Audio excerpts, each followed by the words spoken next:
Hello बच्चों, कैसे हो आप सब। आई होप आप सब मस्त होंगे और स्वस्थ होंगे। आज हम अपना टॉपिक शुरू करने जा रहे हैं, लिपि। इससे पहले की वीडियो में हमने भाषा के बारे में पढ़ा, भाषा किसे कहते हैं और भाषा के कितने प्रकार होते हैं। हमने जाना भाषा और उसके दो प्रकारों के बारे में, मौखिक और लिखित, और अन्य प्रकार में हमने सांकेतिक भाषा के बारे में पढ़ा। अब उससे आगे आज हम करेंगे लिपि। लिपि के बारे में जानेंगे। सबसे पहले लिपि क्या होती है। लिपि हर भाषा को लिखने की विधि या तरीके को लिपि कहते हैं। कोई भी भाषा होती है, उसके लिखने का जो तरीका होता है, जो विधि होती है, उसे लिपि कहते हैं। अब ये तरीका क्या होता है।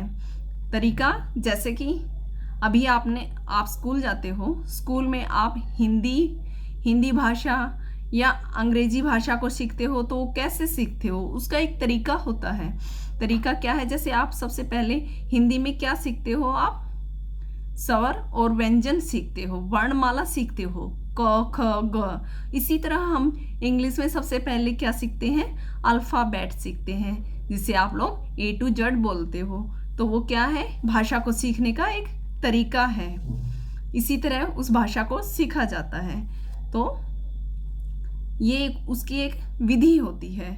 तो लिपि क्या है, हर भाषा को लिखने की एक विधि और तरीका होता है, उसका ढंग होता है, उसे क्या कहते हैं, लिपि कहते हैं। और लिपि की आवश्यकता हमें क्यों पड़ती है। प्राचीन समय में मनुष्य ने अपने विचारों को सुरक्षित रखने के लिए लिपि का आविष्कार किया। लिपि का आविष्कार कैसे हुआ था, जब बहुत पहले के समय में जब मनुष्य ने बोलना सीखा था, बोलना सीखने के बाद उसने अपने विचारों को सुरक्षित रखने के लिए लिपि का आविष्कार किया। लिपि क्या है, लिपि कुछ एक प्रकार के ध्वनि चिन्ह होते हैं। लिपि उनके द्वारा हम अपने विचारों को सुरक्षित रख सकते हैं। सुरक्षित कैसे रख सकते हैं, लिखकर।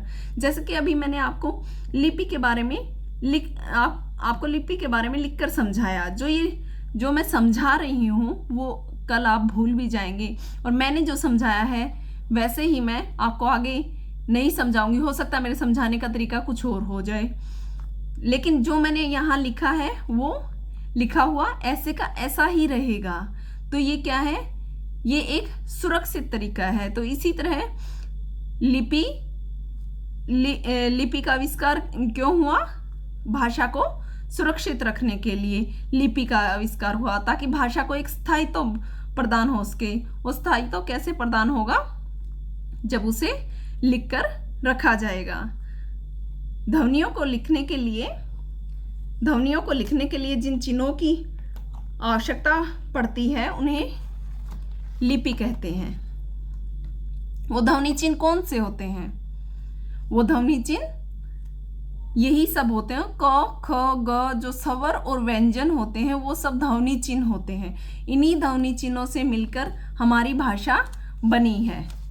जैसे अभी आप बोलोगे कि राम, तो राम हम ऐसे लिखते हैं, र आ म,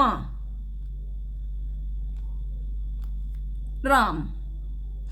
तो ये किन ध्वनि चिन्हों से मिलकर बना, र आ म। इसमें र ध्वनि चिन्ह है, म ध्वनि चिन्ह है, उनसे मिलकर राम बना है। तो ध्वनि चिन्ह क्या है, ध्वनि चिन्ह हमारे स्वर व्यंजन ही ध्वनि चिन्ह है। उनसे मिलकर ही भाषा को एक स्थायी रूप दिया जाता है, जिससे कि भाषा स्थायी रह सके।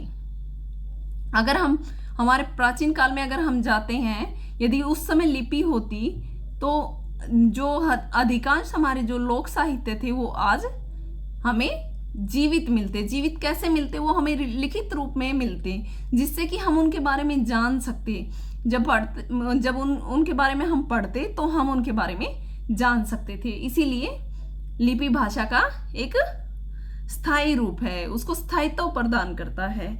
इसीलिए हर भाषा के लिए लिपि की आवश्यकता पड़ती है।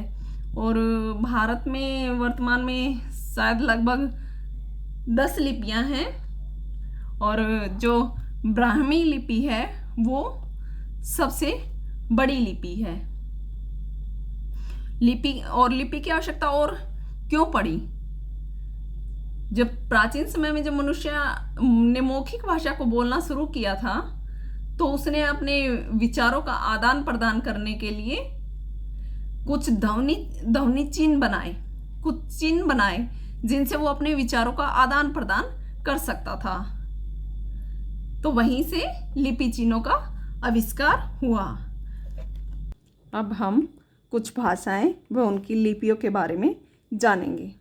संस्कृत, हिंदी, गुजराती, मराठी, नेपाली, इनकी लिपि है देवनागरी।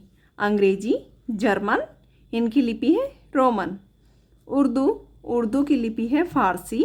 पंजाबी की लिपि है गुरुमुखी। बांग्ला की लिपि है बांग्ला। तो इस प्रकार आज हमने लिपि के बारे में जाना कि लिपि क्या है। हर भाषा को लिखने की विधि या तरीका क्या है? लिपि है। तरीका मतलब ढंग। और लिपि की आवश्यकता हमें क्यों पड़ी?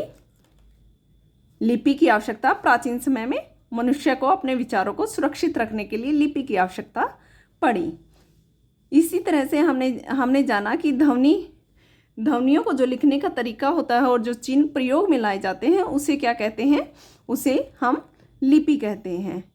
तो आज के हमारे इस लिपि के टॉपिक में इतना ही। आगे व्याकरण के और लेसन में हम बाकी और टॉपिक के बारे में जानेंगे। आज के लिए इतना ही। धन्यवाद।